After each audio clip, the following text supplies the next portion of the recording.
Gek oor haar eie Afrika, onder episode 81. Laat ek vra om verskoning, dit is 'n rowwe week, afsprake, bakwerk en ons pak vandag by Crafters Fair Moreletta se Kersmark uit. Onthou dat die eerste boek van Gek oor haar eie Afrika onder reeds as e-boek op Amazon beskikbaar is vir mense wat eerder stories self lees as om daarna te luister. Jy kan Google Adele Reinders, Books, Amazon, en dan kan jy selfs die naam van die boek Gek oor haar eie Afrika onder intik. En dan as jy die eerste deel van hierdie boek gemis het en wil inhaal op die YouTube Afrikaanse liefdesverhale en stories #audioboeke, kan jy onder podcast na die hele boek luister van episode 1 af. Hierdie is episode 81 van Gek oor haar eie Afrika onder. Sergio weet dat as iemand wat 'n kundige is op die gebied van gesigsuitdrukkings nou na hom moet kyk, hulle dalk 'n paar goed op sy gesig sal lees wat liefs nie hardop uitgespreek behoort te word nie. Hy is verbaas en verras dat Lia sy verjaarsdag onthou het. Hy hou van die goue ketting wat sy vir hom gekoop het om sy regterpols te dra. Maar op werksdae gaan hy dit liefs by die huis los. Dit is vir uitgaan en uithanggeleenthede. Daar wag 'n heerlike ontbyt saam met die res van die plaasfamilie in die eetkamer en koeke wat Maria gebak het. Verseker gaan hy vroeg by die hospitaal probeer wegkom dat hy die een verhuur met tee kan geniet saam met die mense. En hy het nie verwag dat almal 'n donderdag aand aan hom moet afstaan nie. Maar dankie, nou beplan hulle ete in Bonsai by Ling en Gina se oulike eetplek ter ere van hom en sy verjaarsdag. En dan die ander uitdrukking op Sergio se gesig. Wel, dit is nou nie asof hy vir homself in die spieël hoef te kyk om te weet dat hy waarskynlik so bietjie soos 'n matriekseun lyk wat op pad is na die hoof se kantoor nie. Of is dit in hierdie geval Dr. Klets se spreekkamer? 6 van die bestes vir jou, Martinez. Die beste van sy verjaarsdag. Vanoggend het Lia mos vir hom persoonlik kom aflewer. Haar self. Dit was hemels en daarvoor sal hy sy pak soos 'n man vat. Maar flip het, wat as hy nou al Dr. Klets se werk ongedaan gemaak het? Ag nee, wat? Hy is mos self 'n mediese ou en dit is daarom al meer as 3 weke na Lia se operasie.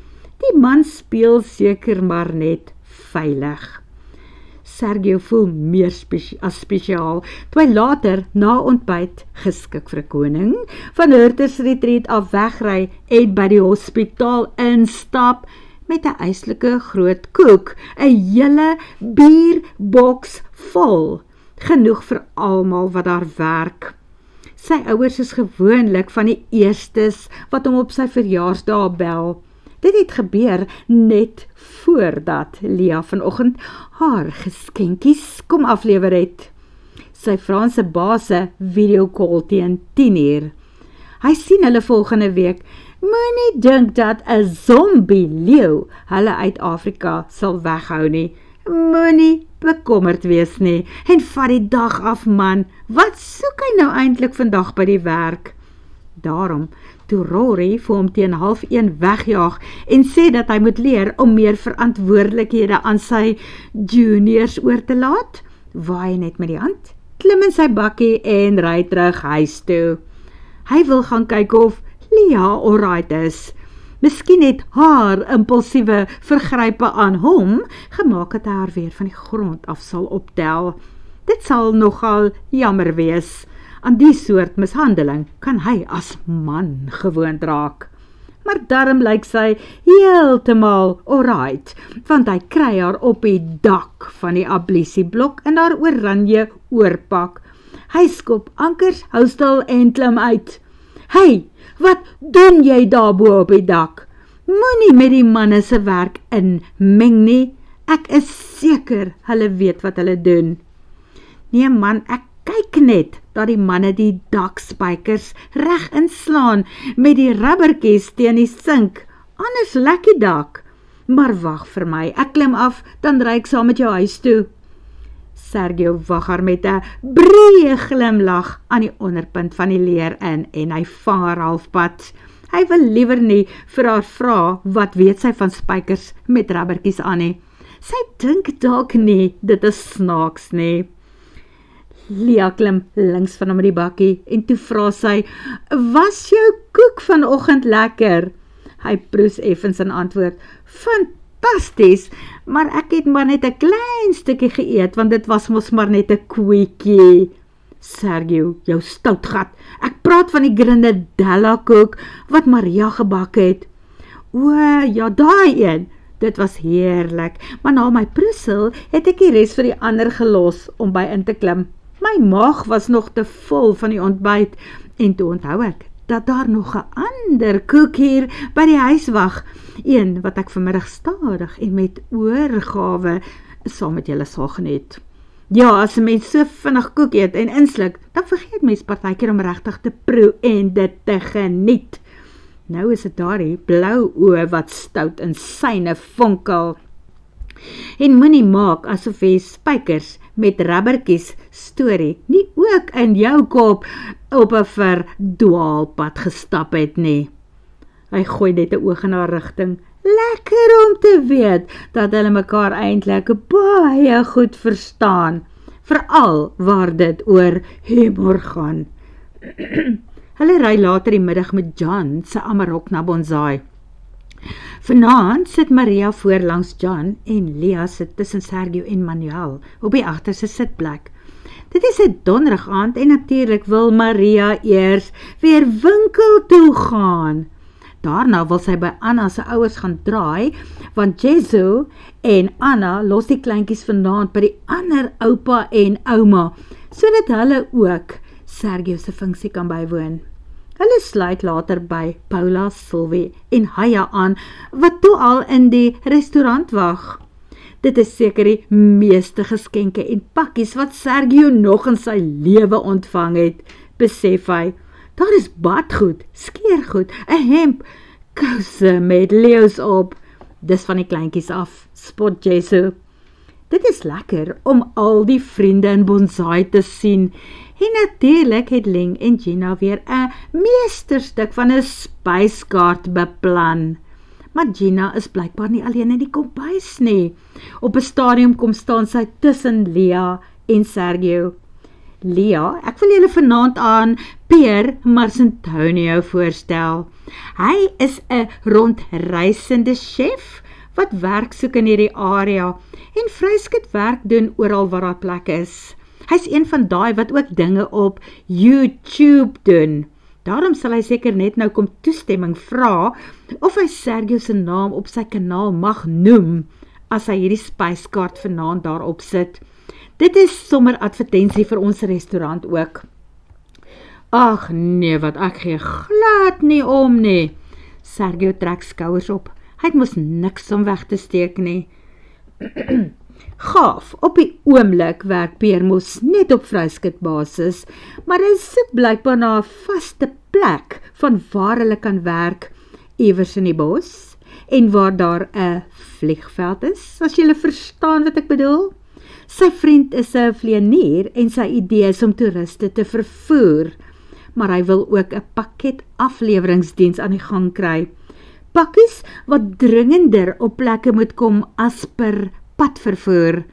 Maar ek sal dit self met julle kom gesels 'n bietjie later. Maak so. Pier is die man wat hulle net daarna met Franse kokens uit die boonste rakke gaan trakteer. Sy kerel, wat die geregte nou afneem en die gaste se reaksie ook op video vaspen, is 'n vrolike jong man in sy 30's. Sy naam is Aleid en hy is mos eintlik die vlieënier. Die chef is professioneel en effens meer terughoudend as Aleid, wat Lia hardop laat wonder. Ek verstaan nie dat dit iets beteken nie, net uit nuuskierigheid. Hoe het 'n ervare Franse chef soos jy in die bos in Mosambiek en Suider-Afrika beland?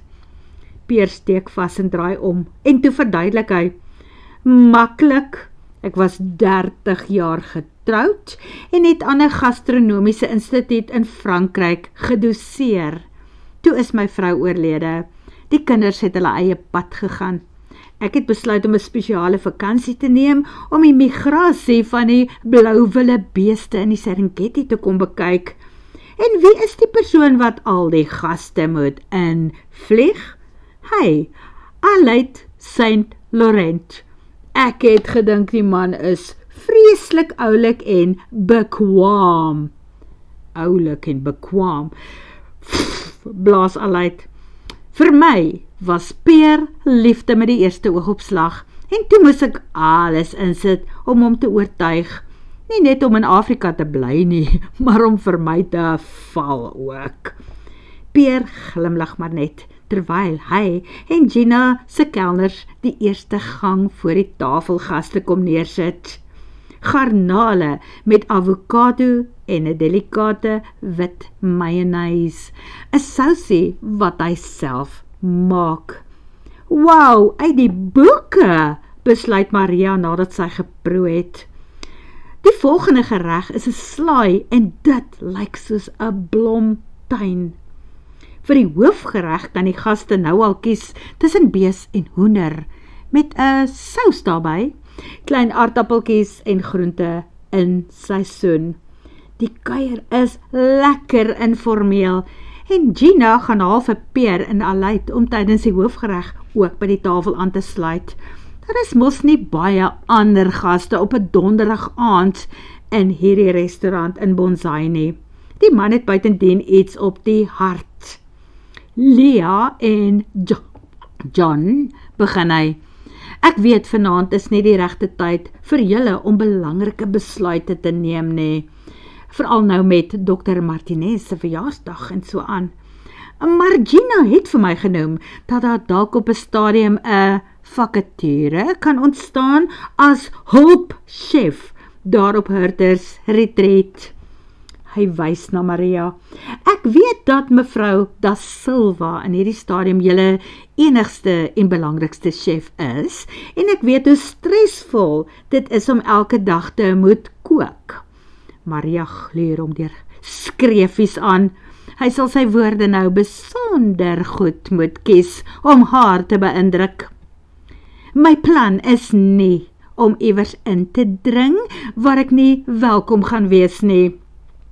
Sy woorde raak soos 'n trein sonder stoom in die wind weg. Vertel vir hulle hoe jy beplan dat dit moet werk, moedig Gina hom aan. Dit is maar soos hier by ons, ek bly steeds die baas. Reg, Peer vervolg, ek kook beslis nie elke dag nie. Wanneer ek vryskut werk vir iemand in 'n restaurant doen, word ek betaal vir dit wat mense van my spyskaart afbestel of wanneer hulle my dienste nodig het. Nou hoor ek dat julle 'n kamp aangebou het en dat julle ook 'n buitekombuis en eetkamer aan die gang wil kry. Ek sal graag in daardie kombuis wil werk, vir kuiergaste voorsiening maak wanneer mevrou Da Silva dalk 'n slag wil uitsit, of as daar spesiale geleenthede gebeur, of slegs as julle my nodig het. Wel, ek is seker dat Maria maar al te dankbaar sal wees om 'n slag 'n bietjie af te wees en dan af en toe net te kan aansoet, soos met sondagetes. As jou prys nie te duur is nie, kan ons beslis daaroor praat, sê John. Hopelik is daar een van die dae besoekers aan die woonstelle sowel as die kampterrein. Dan kan jy en Maria dalk saamwerk aan 'n buffet spyskaart. Ons het gister van Navarra af teruggekom en ek glo dit kan by ons ook werk soos wat hulle daar doen, stem Leah saam. Sy draai na Maria. Tannie Maria, vra sy, solank jy net nie jou lyf in my kombuis kom rondgooi nie. Maria dink 'n oomblik na. Behalwe natuurlik as ek jou vra, dan en wan. Peer trek sy skouers op. Goed genoeg vir my, mevrou Da Silva. Dink julle maar hoe so iets kan werk? Dit is beslis nie my ambisie om 'n miljoen-dollar onderneming daar te begin nie. En net 'n voorstel, juffrou Hurter. Miskien kan jy hoor as mense besprekings maak of hulle sal belangstel om iets in 'n restaurant te kom eet en of hulle self wil kook. En as daar geen besprekings is nie, sal dit ook nie die einde van my wêreld beteken nie. Ek het nog 'n bietjie spaargeld om op terug te val. Wat ek verdien sal ekstra sakgeld vir my wees. Duidelik het Peer en Aleid dit al bespreek, want die vleenier voeg by.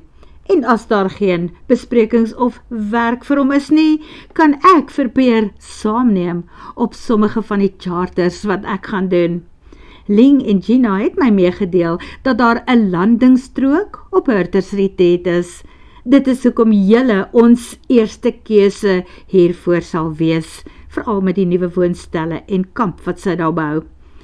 Ek sal my eie brandstoftank op die plaas installeer.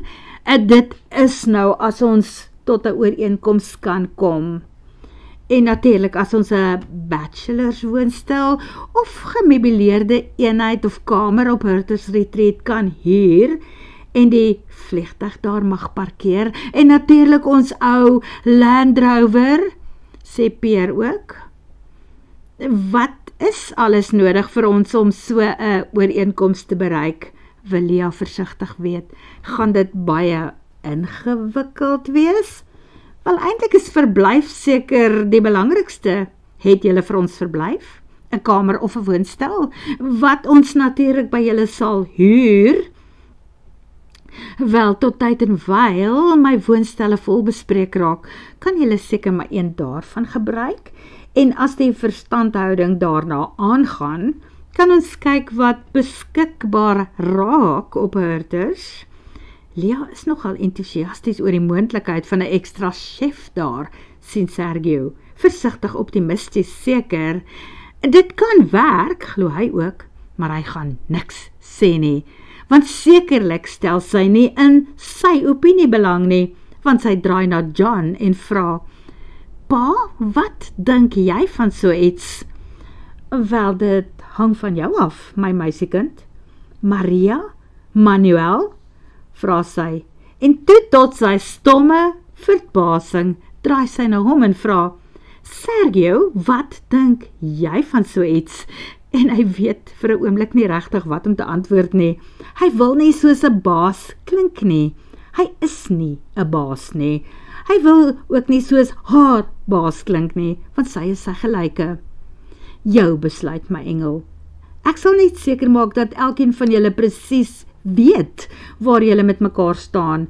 Dalk kan julle 'n soort kontrak opstel, iets op skrif doen. John knik.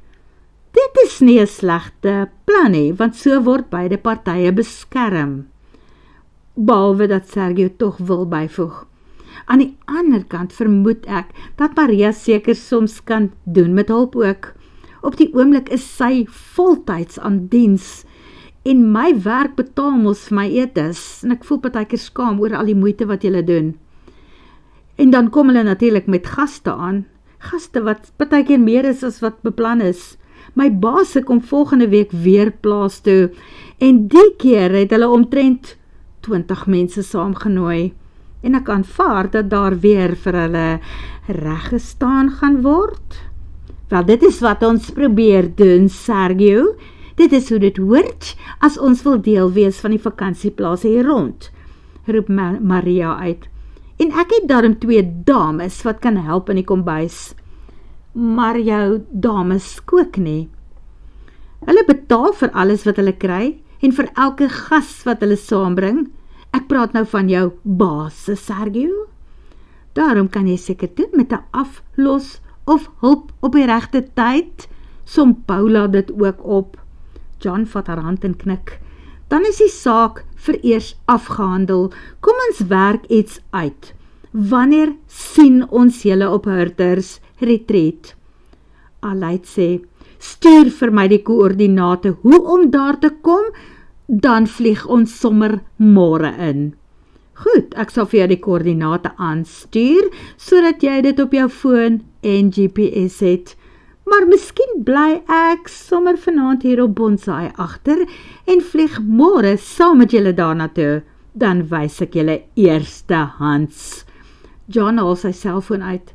Daarna sit hy sy hand weer op Paula sin en Sergio weet sommer dat die man nou 'n plan of 2 met die vrou daar aan sy sy ook het. Staan so 8 se kant hier reg by die restaurant, dan vlieg jy saam met ons, antwoord Pierre. Dit sal môre net 'n heen en weer wees, want Saterdag help ek vir Gina die kant met 'n troue. En as jy met ander voorstelle kan kom, is dit ook oukei. Onthou, ek is nie so gesteld op geld te maak daar nie. Ons wil net graag daar wees. En om een of ander rede voel dit vir Sergio asof hulle die man kan glo. Daar is iets anders wat hy self wil weet. Alright, charter jy mense soms heen en weer van Tofu en Barra af ook? Want ek stel belang om te weet wat dit sal kos. Ek praat nou van 2 mense, wat gewoonlik met baie bagasie terugkom van daar af. Lia kyk 'n oomblik verbaas op in sy gesig, maar hy trek haar net teen hom vas. En toe Aleid die prys gee, merk Sergio teenoor Lia op.